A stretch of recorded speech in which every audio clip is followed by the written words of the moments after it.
अस्सलाम वालेकुम नाज़रीन, मैं हूं जर्शिद, आप देख रहे हैं प्रोग्राम हक़ाइक़ और हमारे साथ मौजूद हैं सियासी तज्ज़ियाकार इशफाक अब्बासी साहब। अस्सलाम वालेकुम अब्बासी साहब। वालेकुम सलाम। अब्बासी साहब, आप ये बताएं कि लॉन्ग मार्च में इमरान खान की डिमांड है कि इलेक्शन करवाए जाएं।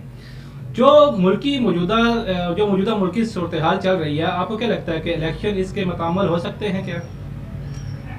जो आपने फरमाया कि इमरान खान की ये डिमांड है, उनकी वाकई डिमांड तो यही नज़र आ रही है, लेकिन उसके पीछे जो उनका साजिशी जहन काम कर रहा है ना, वो कुछ और चाह रहे हैं मुल्क में।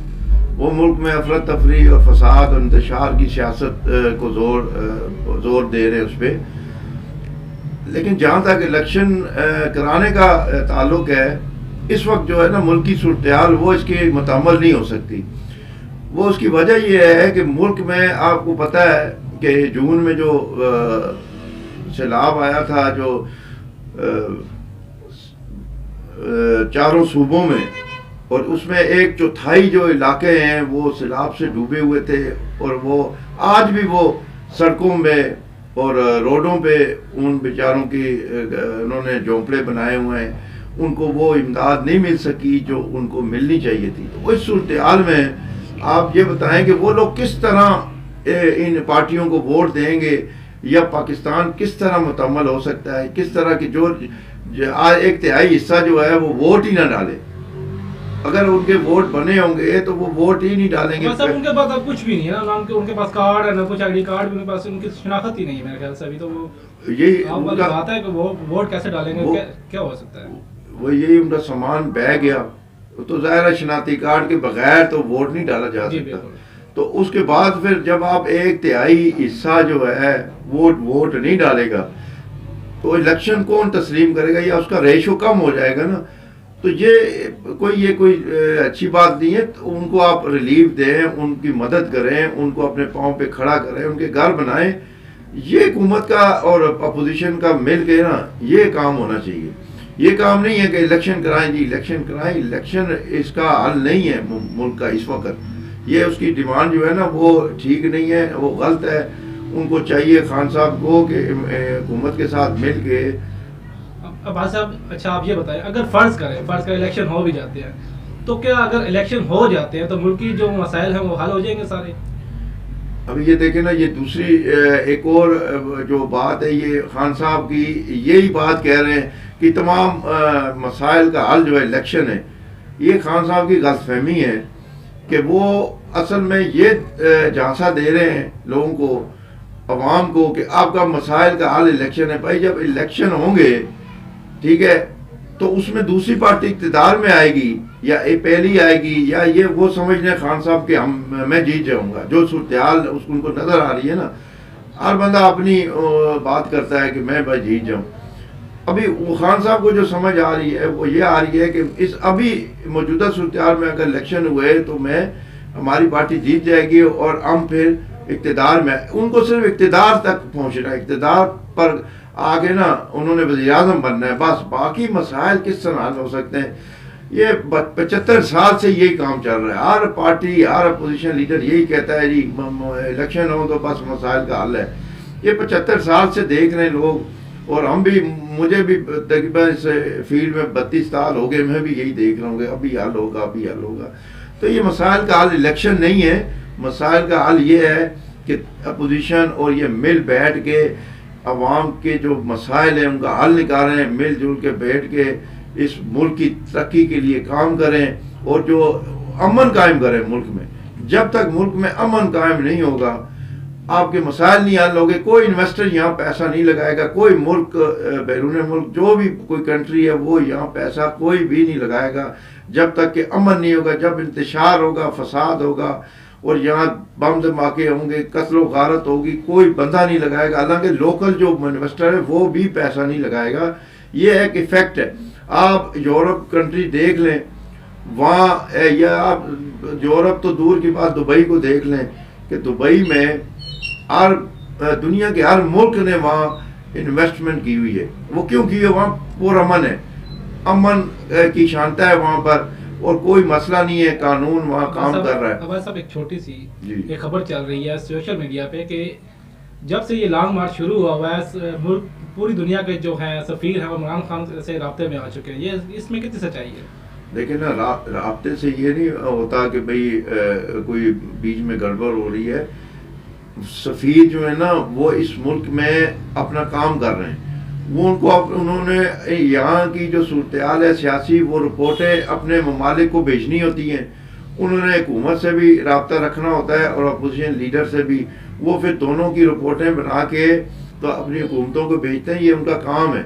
ये वो इसलिए यहाँ बैठे हुए हैं, बाकी उनका और कोई काम नहीं है। वो इसी काम के लिए यहाँ सफारतखाने और कौंसलेट जो खुले होते हैं। तो ये कोई बड़ी बात नहीं है कि वो उनसे राब्ते में या इसमें राब्ते में, ये कौंसलेट जो है इसी काम के लिए बैठे। अच्छा, साबका वफाकी वजीर अली अमीन गंडापुर की जो ऑडियो लीक हुई जिसमें असला का जिक्र किया गया है, इसके बारे में आप क्या कहना चाहेंगे? अभी देखें ना, ये खान साहब के अपने अल्फाज हैं। पहले तो बड़ी धमकियां लगाते थे, फिर उसके बाद उनकी टोन चेंज हुई है। वो जिस तरह यू टर्न लेते हैं, बाद में कहते हैं जी पुरअमन होगा, इधर पर कोई फैमिलियां आएंगी, कोई मसला नहीं होगा, आप आए लॉन्ग मार्च में शिरकत करें, कोई मारधाड़ नहीं होगी, ठीक है।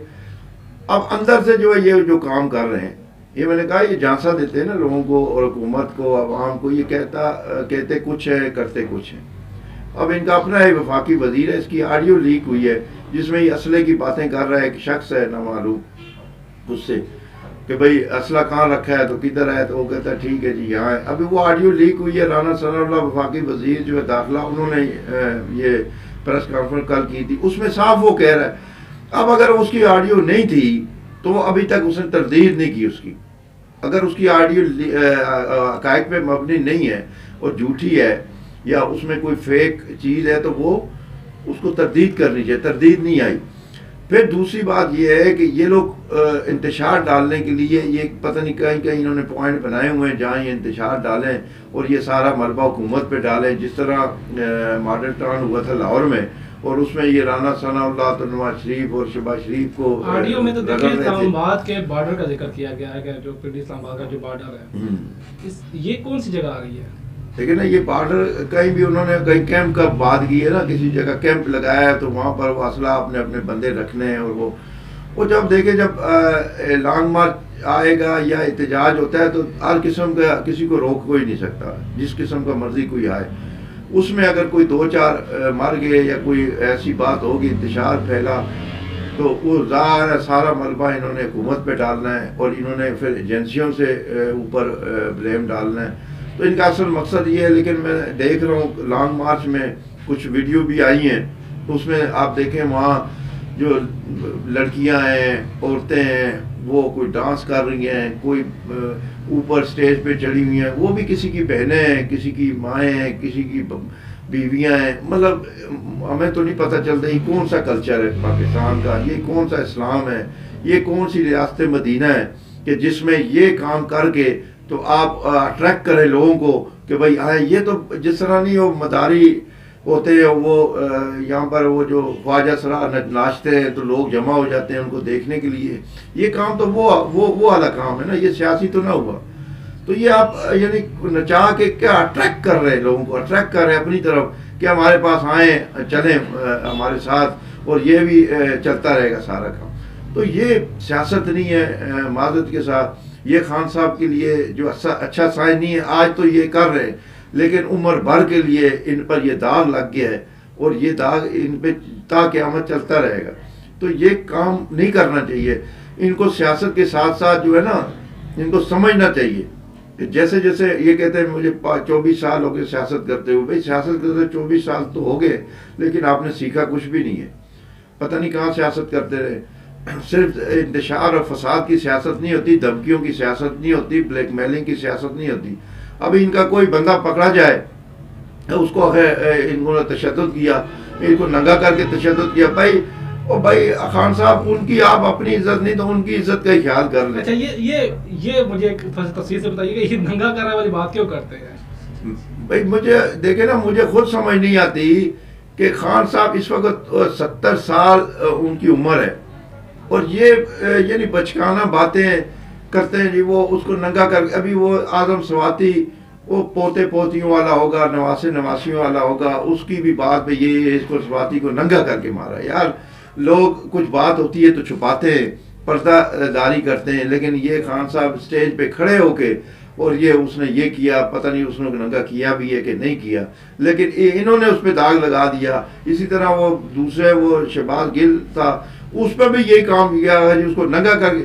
अब उन्होंने जो अदालतों ने वो पूछा, उन्होंने तहकीकात कमेटी बनाई कि भाई इनको देखें, मेडिकल बोर्ड बनाया, लेकिन वो निशान तो कुछ नज़र नहीं आ रहा, मतलब उनके जिस्म पे निशान तो एक भी नहीं है, फिर नंगा करके कहाँ मारते रहे वो, ये मुझे बताए ना। बस खान साहब वो एक इल्ज़ाम पे इल्ज़ाम लगाए जा रहे हैं, 2007-8 से लेके खान साहब आज तक इल्ज़ामात का बौछार है, लेकिन वो इल्ज़ामात आज तक ना करप्शन का साबित हुआ, ना तशद्दुद का हुआ, ना इलेक्शन में धांधली का हुआ। यानी इल्ज़ामात लगाना इन्हें फ़न जानते हैं, इल्ज़ाम लगाने का फ़न इनको आता है, इनको हुनर आता है ये, लेकिन उसको साबित नहीं कर सकते। आज तक इनकी हुकूमत रही, नवाज शरीफ पे साबित कर सके, ना शहबाज शरीफ पे, ना शाद खान अब्बासी पे, ना आसिफ जरदारी पे, ना फरियाद तालपुर पे, ना मरियम नवाज पे।